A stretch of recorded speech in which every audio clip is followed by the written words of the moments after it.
আসসালামু আলাইকুম। আমি মোহাম্মদ গোলাম সরোয়ার। আমাদের আজকের বিষয় হচ্ছে এসএসসি ফিজিক্স বইয়ের দ্বিতীয় অধ্যায়ের ভূপৃষ্ঠ থেকে কত উচ্চতায় বস্তু মিলিত হবে এমন প্যাটার্ন নিয়ে। প্রতিবার এরকম নিয়মের কিছু প্রশ্ন এসে থাকে। আমরা একটা বোর্ডকে রাখছি, ময়মনসিংহ বোর্ড 2021 সালে যেটা আসছে। সেখানে এটা বলছে এরকম যে 200 গ্রাম ভরে একটা বলকে, ক্রিকেট বলকে 40 মিটার পার সেকেন্ড বেগে কারো উপরে নিক্ষেপ করা হলো। ঠিক ওই মুহূর্তে 2 কেজি ভরের অপর একটা বস্তুকে 150 মিটার উঁচু থেকে ফেলে দেওয়া হলো। আচ্ছা, তার মানে এখানে দুটো বস্তু কাজ করতেছে, একটাকে ফেলে দেওয়া হচ্ছে আর একটা জাস্ট নিক্ষেপ করা হচ্ছে। তো ক্রিকেট বলটির বিচরণ কাল কত? বিচরণ কাল মানে হচ্ছে কোনো একটা বস্তু সর্বাধিক উচ্চতায় উঠতে সময় এবং সেখান থেকে ভূমিতে নামতে সময়। আমরা এতটুকু জানি যে কোনো একটা বস্তু সর্বাধিক উচ্চতায় উঠতে যে সময় লাগে, নামতেও ঠিক একই সময় লাগে, দুটাকে বলে বিচরণ কাল। তো সেক্ষেত্রে আমরা গ নাম্বারটা আগে করি। গ নাম্বারটা কি বলছে যে ক্রিকেট বলটির বিচরণ কাল কত? তাহলে ক্রিকেট বলটাকে 200 গ্রাম ভরের একটা ক্রিকেট বলকে 40 মিটার পার সেকেন্ড বেগে কারো উপরে নিক্ষেপ করা হলো। ভালো কথা। তাহলে যেহেতু নিক্ষেপ করছে, তাহলে এটা আমরা নিক্ষিপ্ত বস্তুর সমীকরণে দাঁড়াবে। সেক্ষেত্রে এখানে আগে সাইড নোট করে নিই। এখানে আমার আদিবেগ কত, কত বেগে নিক্ষেপ করছে? 40। তাহলে 40 ms ইনভার্স 1। আচ্ছা, তারপরে নিক্ষেপ করা হলো, তাই না? তার মানে এটা সর্বাধিক উচ্চতায় আমরা শেষ বেগ জানি 0, তাই না? সর্বাধিক উচ্চতায় শেষ বেগ 0। জির মান আমরা জানি, যে মান হচ্ছে 9.8 মিটার পার সেকেন্ড -2। তারপরে হচ্ছে এখান থেকে আমরা কি চাই? উঠতে সময়, তাই না? হ্যাঁ, টি চাওয়া হয়েছে। তাহলে এরকম রিলেটেড যে সূত্রটা আমরা জানি যে v equal u minus g t. তো সর্বাধিক উচ্চতায় শেষ বেগ যেহেতু 0, তাহলে এটা 0। ইউ হচ্ছে এখানে 40 মাইনাস জি 9.8 টি, তাই না? তাহলে পুরো মানটাকে এই পাশে কনভার্ট করি, তাহলে -9.8, তাহলে এই পাশে আসলে হবে হচ্ছে +9.8 টি ইকুয়াল হচ্ছে 40। তাহলে এখান থেকে টি দাঁড়াবে কত? তাহলে টি ইকুয়াল হচ্ছে 40 ভাগ হচ্ছে 9.8, এত। ঠিক আছে, দেখি কত আসে। এটা আসা হচ্ছে আমাদের 40। তাহলে 40 ভাগ হচ্ছে কত? 9.8। 9.8 এটা আসা হচ্ছে আমাদের 4.08 আসে। তো 4.08 সেকেন্ড। এটা এটা ভূমি থেকে সর্বাধিক উচ্চতায় উঠতে সময় এবং নামতেও ঠিক একই সময় লাগবে। তাহলে আমরা ডাইরেক্টলি লিখতে পারি অতএব বিচরণকাল। বিচরণকাল মানে দুইটার সময়, উঠতে এবং নামতে মোট সময় যেটা। তাহলে এটাকে আমরা 2t লিখলাম। তাহলে 2 ইন্টু টি কত? এখানে টি হচ্ছে আমাদের আসছে 4.08। তো এখানে টোটাল রিলেশন কত দাঁড়াবে? তাহলে আসবে হচ্ছে 4.08 গুণ হচ্ছে কত? 2, তাই না? 8.16। তাহলে আসবে হচ্ছে 8.16 এত সেকেন্ড। আচ্ছা, এটা হচ্ছে ক্রিকেট বলের বিচরণকাল। বিশেষ করে ইন্টার ফার্স্ট ইয়ারে ফিজিক্স বইও একটা ম্যাথ পাওয়া এরকম রিলেটেড। সেক্ষেত্রে ওখানে যে প্যাটার্নটা দেওয়া আছে সেটা হচ্ছে এরকম যে এই বিচরণকালকে এভাবে না করে আরেকটা সূত্রে করা যায়। সেটা হচ্ছে এভাবে যে এই যে টি ইকুয়াল হচ্ছে 2u ভাগ হচ্ছে জি, এটা দিয়ে করা যায়। তো এটা যদি আমরা করতে যাই তাহলে 2u, ইউ কত? এখানে 40 ভাগ হচ্ছে জি হচ্ছে 9.8। তাহলে কত আসবে? এটা একই মানই আসবে এটাও। তাহলে কত আসে? 40 গুণে তাহলে 80। 80 ভাগ হচ্ছে 9.8 এত 8.16। এটা আসবে হচ্ছে আমাদের এই যে 8.16 এত সেকেন্ড। তাহলে এটা আমরা এমসিকিউর ক্ষেত্রে এটা কাজে লাগাবো। এমনিতে বেসিক্যালি আমরা এই নিয়ে করার চেষ্টা করব।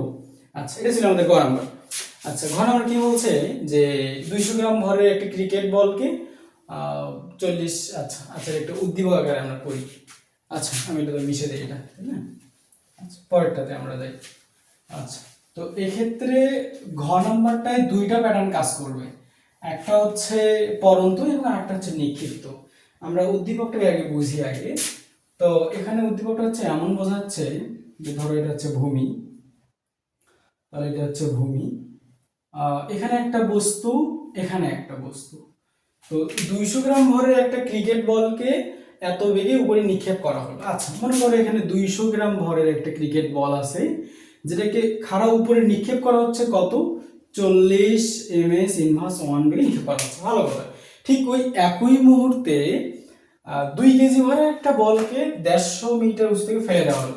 তাহলে এখান থেকে একটা বস্তুকে ফেলে দিল যার ভর হচ্ছে 2 কেজি, আর এটা কত দূর উঁচুতে ফেলে দিচ্ছে, ধরো 150 মিটার উঁচু থেকে ফেলে দিচ্ছে। আচ্ছা, ভালো কথা। এখান থেকে ফেলে দিচ্ছে, তাহলে টোটাল দূরত্ব হচ্ছে এখানে 150 মিটার। আচ্ছা, এটা বলা ছিল। এখন ভূপৃষ্ঠ হতে কত উচ্চতায় বস্তু দুটি মিলিত হবে। তার মানে এখানে একটা বস্তু একটা এখান থেকে ফেলে দেওয়া হচ্ছে, ঠিক আরেকটা বস্তুকে নিক্ষেপ করা হচ্ছে। তাহলে এরা কোনো এক জায়গায় মিলিত হবে। জানি না কোথায় মিলিত হবে, যেহেতু আমরা জানি না সেহেতু আমরা ধরে নেব যে, মনে করি যে প্রথমে লিখবো যেটা ঘ নাম্বার, মনে করি যে ভূপৃষ্ঠ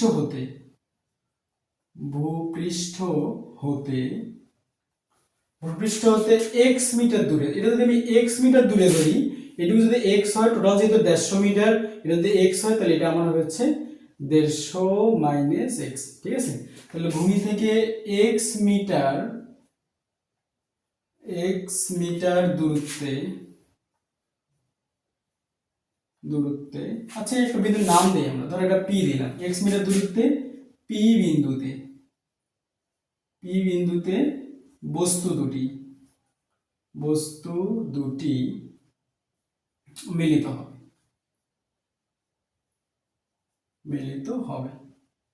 আচ্ছা, এটা আমরা ধরে নিলাম। আচ্ছা, তো এখন এখানে দুইটা প্যাটার্ন কাজ করবে।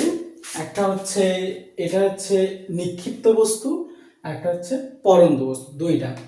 আচ্ছা, একটা হচ্ছে নিচেরটা হচ্ছে আমাদের ক্রিকেট বল, আর ওটা হচ্ছে জাস্ট একটা বস্তু। আচ্ছা, আমি প্রথম লিখলাম, প্রথম ক্রিকেট বলটির ক্ষেত্রে লিখি, ক্রিকেট বলটির ক্ষেত্রে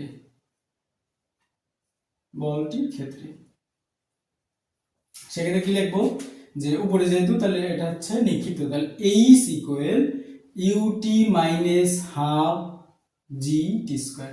আচ্ছা, এটা কেন হাফ মাইনাস কেন, যেহেতু এটা নিক্ষেপ করা হচ্ছে।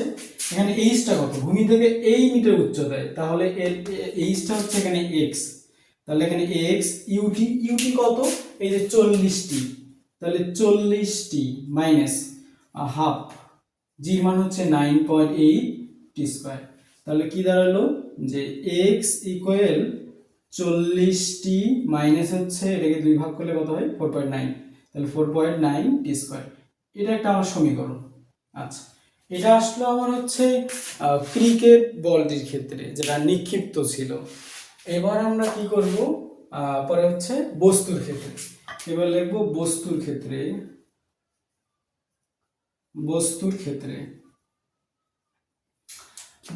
কি দাঁড়াবে, বস্তু কিন্তু উপর থেকে পড়তেছে, এটা পরন্ত বস্তু, তাহলে এটা H equal U T plus half G T square, পরন্ত বস্তুর প্যাটার্ন।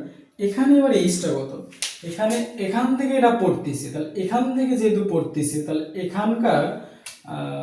এখানকার যে দূরত্বটা আমরা জানি সেটা হচ্ছে 150 মাইনাস এক্স, তাহলে এইচ হচ্ছে 150 মাইনাস এক্স ইকুয়াল ইউটি কত, যেহেতু স্থির অবস্থায় উপর থেকে পড়তেছে পরন্ত বস্তু, তার মানে এর আদিবেগটা অবশ্যই শূন্য, তাই না, তাহলে এটা হচ্ছে টোটাল 0 টি, তো আর ভ্যালু হলো না, আর হাফ জির ভ্যালু কত, 9.8 এত টি স্কোয়ার। তাহলে কি দাঁড়ালো, যে 150 মাইনাস এক্স ইকুয়াল, এর 2 ভাগ করলে 4.9 এত টি স্কোয়ার। তাহলে সমীকরণ আমাদের দুটা দাঁড়ালো, তাই না। তো এই দুটো সমীকরণ থেকে আমরা মূলত এক্স এর ভ্যালু নিয়ে আসবো, এখানে এক্স এর মানটা নিয়ে আসবো। তো এখন সমী 1 ও 2 যোগ করি আমরা, তাহলে এখান থেকে এক্সটা ভ্যানিশ হয়ে যাবে মূলত, তারপর টি বের হবে, টি কে কাজ ধরে আবার পরেরটা বের করবো আমরা। আচ্ছা, আমাদের যোগ করে নিই, তাহলে লিখলাম সমী 1 যোগ 2, মানে সমীকরণ 1 ও 2 যোগ করি আমরা, তাহলে কি দাঁড়ালো, এই যে এক্স ইকুয়াল 40 টি মাইনাস 4.9 টি স্কোয়ার, নিচে কি দাঁড়ালো, এটা হচ্ছে 150, তাই না, 150 মাইনাস এক্স ইকুয়াল হচ্ছে কত, 4.9 টি স্কোয়ার। যদি আমরা যোগ করি তাহলে চিহ্ন তো চেঞ্জ হবে না, তাহলে এই দুটো ভ্যানিশ হয়ে গেল, এখানে থাকলে হচ্ছে 150, আর এই পাশে এই মানটা চলে গেল, তাহলে হচ্ছে 40t।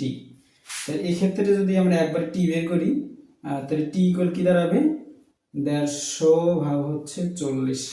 কত আসে এটা, 150 ভাগ হচ্ছে 40, তাহলে 150 ভাগ হচ্ছে 40, 3.75। তাহলে এটা আসলে আমার হচ্ছে 3.75 এত সেকেন্ড। তার মানে এটা ভূমি থেকে 3.75 সেকেন্ড পরে এটা মিলিত হবে। কিন্তু সময় তো আমাদের চাওয়া হয়নি, আমাদের চাইছে হচ্ছে ভূমি থেকে কত উচ্চতায় মিলিত হবে।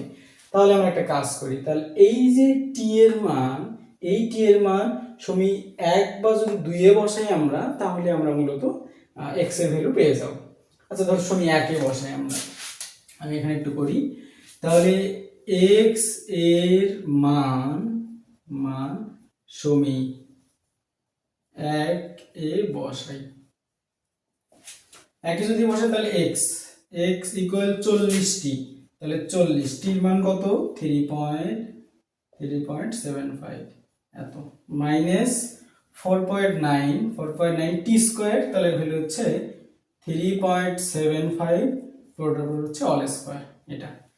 তাহলে একটু ক্যালকুলেশনটা করি, তাহলে কি দাঁড়াবে, 40 গুণন হচ্ছে 3.75, এটা আসে হচ্ছে 150 আসে 150, মাইনাস হচ্ছে 3.75 পুরোটা উপরে অল স্কোয়ার, এটা গুণন হচ্ছে কত, 4.9,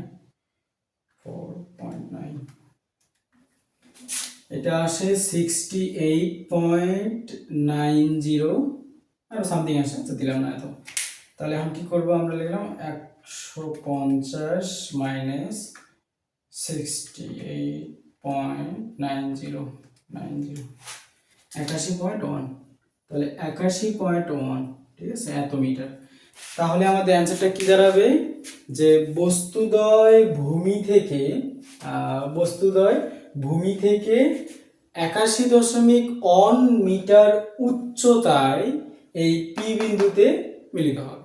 এটা হচ্ছে তাহলে এরকম নিয়মগুলো যতগুলো আছে বাসায় প্র্যাকটিস করবা, এই নিয়ম এই ক্যাটাগরিতে পরীক্ষায় থেকে যায়, চেষ্টা করবা, ইনশাআল্লাহ পারবো। আসসালামু আলাইকুম।